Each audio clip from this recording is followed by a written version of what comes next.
বুঝলে প্রিয় প্রেম বাংলা আপনার বাবা মা ও প্রিয়জনের জন্য এক নতুন বাংলা গল্পের উপহার।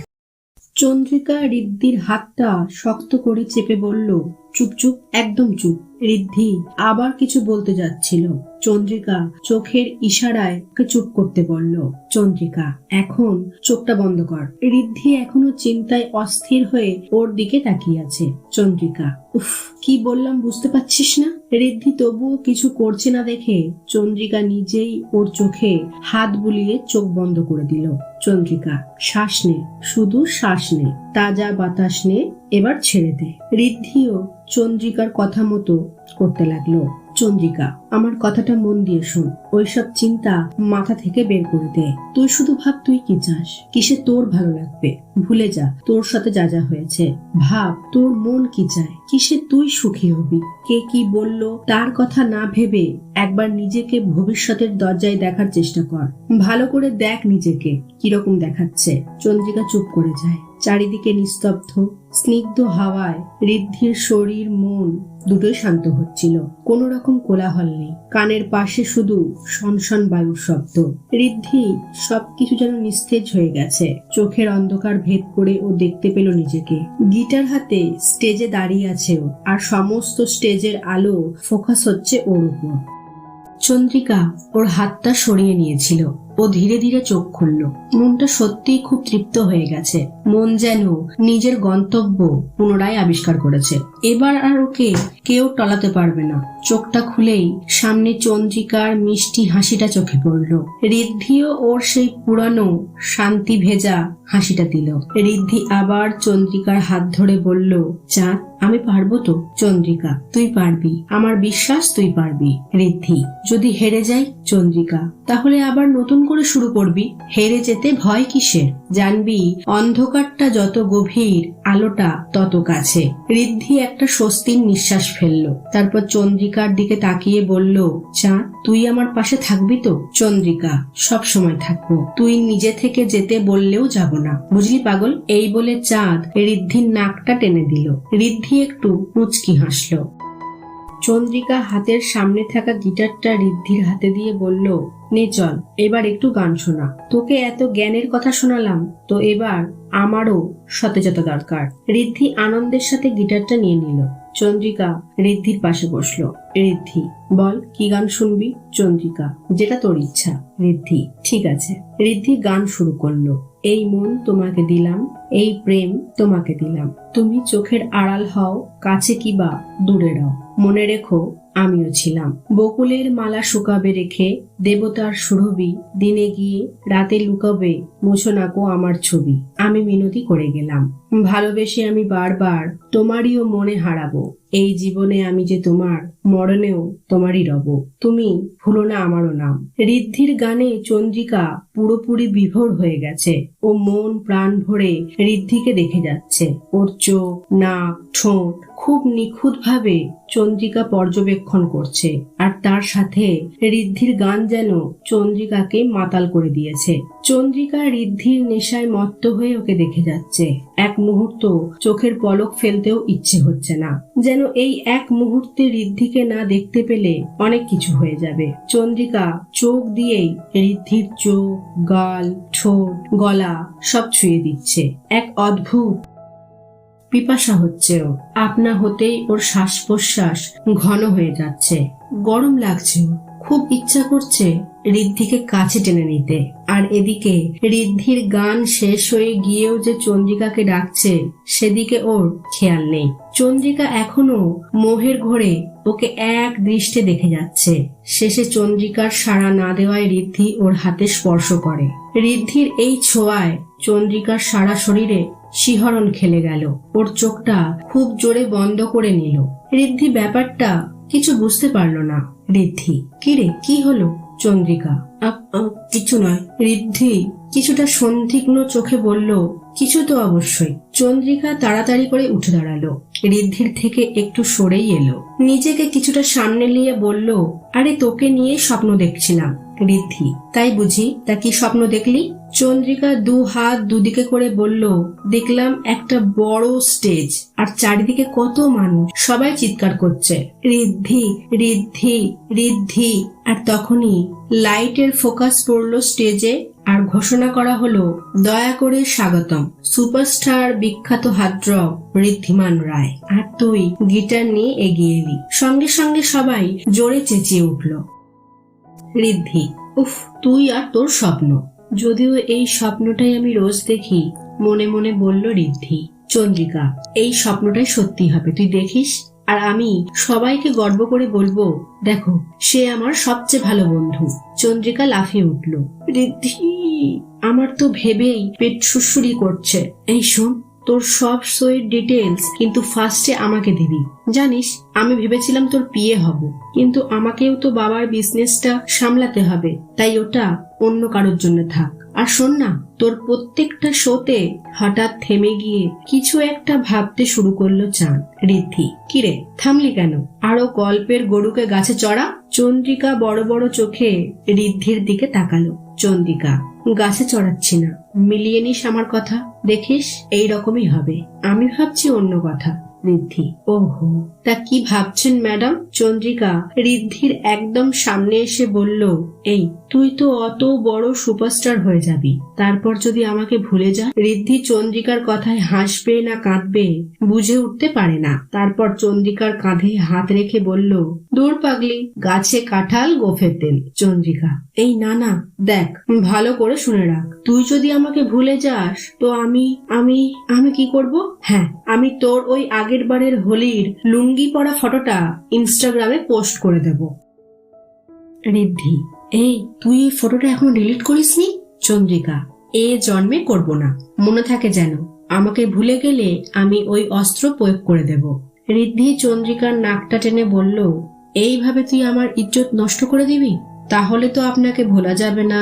চন্দ্রিকা, চন্দ্রিকার ফোনে একটা মেসেজ এলে চন্দ্রিকা ওটা দেখতে ব্যস্ত হয়ে পড়ল।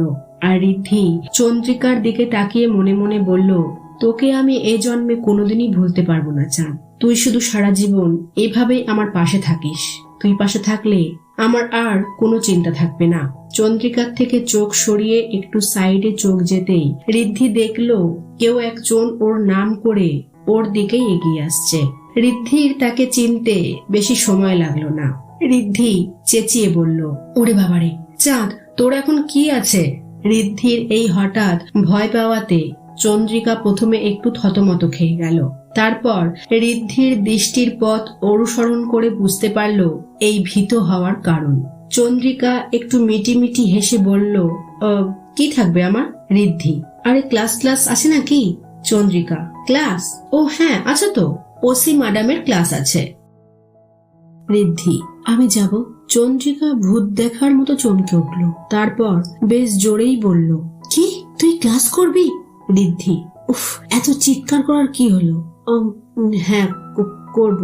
চন্দ্রিকা ঋদ্ধির দিকে হাঁ করে তাকিয়ে আছে। সত্যি বলতে ঋদ্ধির কথাটা সম্পূর্ণরূপে এখনো ওর বোধগম্য হয়নি। যে ছেলে কোনোদিনও বইও খুলে দেখে না, সে কিনা ক্লাস করবে, মানে ওই ভূতের মুখে রাম নাম। এরই মধ্যে সেই ব্যক্তিটি এসেই ঋদ্ধিকে জড়িয়ে ধরল। বেবি, সকাল থেকে কোথায় ছিলে তুমি? আমি তোমাকে কত মিস করছিলাম জানো। দাঁড়ান, এই নারীর পরিচয়টা দিয়ে দিই। উর্মি, বড়লোক বাবার বিগড়ে যাওয়া একমাত্র মেয়ে, বর্তমানে ঋদ্ধির গার্লফ্রেন্ড। কিন্তু কততম গার্লফ্রেন্ড সেটা আমিও ঠিক মনে করতে পারছি না। ঋদ্ধির এর আগে অনেক গার্লফ্রেন্ড ছিল, কিন্তু কোনো রিলেশনই 5 মাসের বেশি চলেনি। ঋদ্ধির 6 pack figure, handsome look, stylish flirty behaviour, সুরেলা পুরুষালী গলা যে কোনো মেয়েকেই অ্যাট্রাক্ট করার জন্য যথেষ্ট। তাই সব মেয়েরাই ওর বাইরের ঋদ্ধিকে পছন্দ করছে, কিন্তু ভিতরের ঋদ্ধিকে জানার চেষ্টা কোনোদিন করেনি। এইরকম ফেমাস ব্যক্তির গার্লফ্রেন্ড হতে কে না চায়? কিন্তু কিছুদিন যেতে না যেতে এই ঋদ্ধি বুঝতে পারত এই মেয়েরা তাকে নয়, তার ফেমটাকে ভালোবাসে। এখন তো এই বিচ্ছিন্নর সাথে অভ্যস্ত হয়ে গেছে ও। তাই সম্পর্ক ওর কাছে টাইম পাসের মতো হয়ে উঠেছে। প্রথম প্রথম উর্মির ওকে জড়িয়ে ধরাটা বেশ উপভোগ করত, কিন্তু এখন যেন বড্ড বিরক্তকর হয়ে উঠেছে।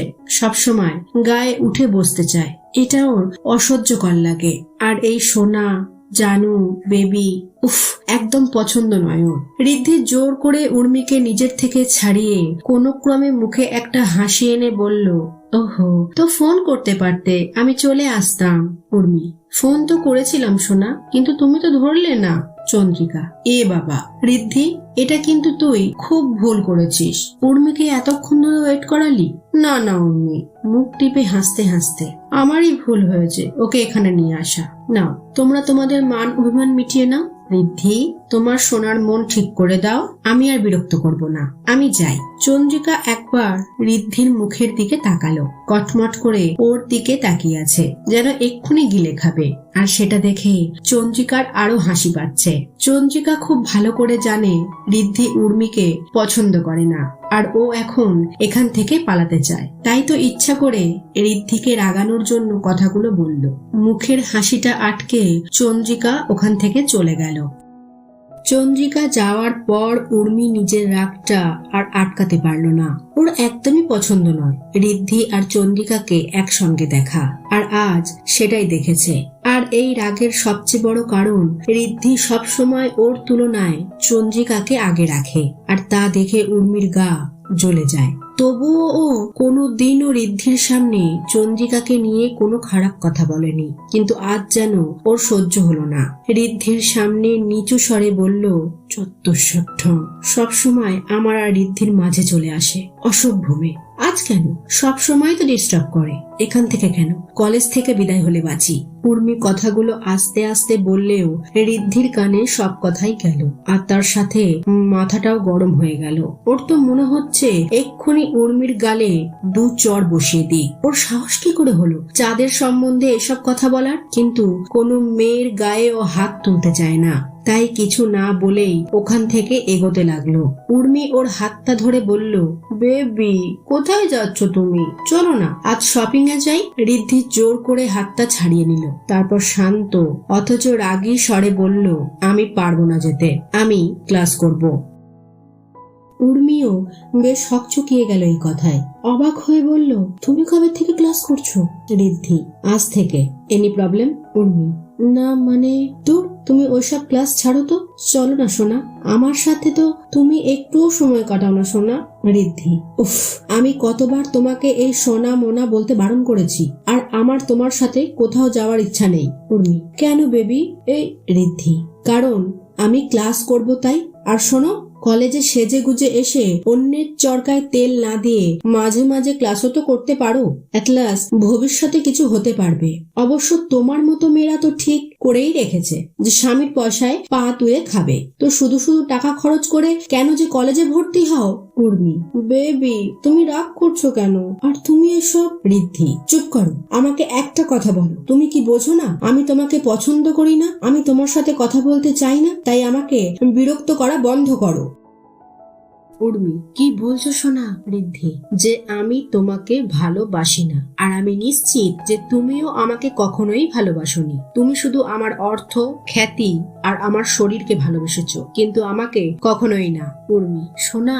ঋদ্ধি, প্লিজ, আমি পরিষ্কার ভাবে সব বলে দিয়েছি, আর তুমি যথেষ্ট ম্যাচিওর, তো আশা করি আর দ্বিতীয়বার বলতে হবে না। ঋদ্ধি আর উর্মির কোনো কথাই শোনেনি, দ্রুত পায়ে ক্লাসে ঢুকে যায়। উর্মি যদিও কিছুক্ষণ ঋদ্ধি বলে ডেকেছিল, কিন্তু খানিক পরেই বিরক্ত হয়ে অন্য ছেলের সন্ধানে বেরোয়, কারণ এখন তো ঋদ্ধি নেই, ওর খরচ সামলাতে অন্য কাউকে লাগবে। কেমন লাগলো অবশ্যই জানাবেন। আপনারা অনেকেই শুধু ভিডিও দেখে চলে যাচ্ছেন, যদি কোনো ভুল হয়ে থাকে তো সেটা আমাকে জানান, আমি তো নিজে বুঝতে পারবো না। কেমন লাগলো চন্দ্রিকা আর ঋদ্ধিমানের বন্ধুত্ব আমাকে কমেন্ট করে অবশ্যই জানাবেন, আর একটা লাইক করে দেবেন, এবং যেতে যেতে চ্যানেলটি সাবস্ক্রাইব করবেন। ভালো থাকবেন, সুস্থ থাকবেন, আবার দেখা হবে নতুন একটা পর্বে। ধন্যবাদ।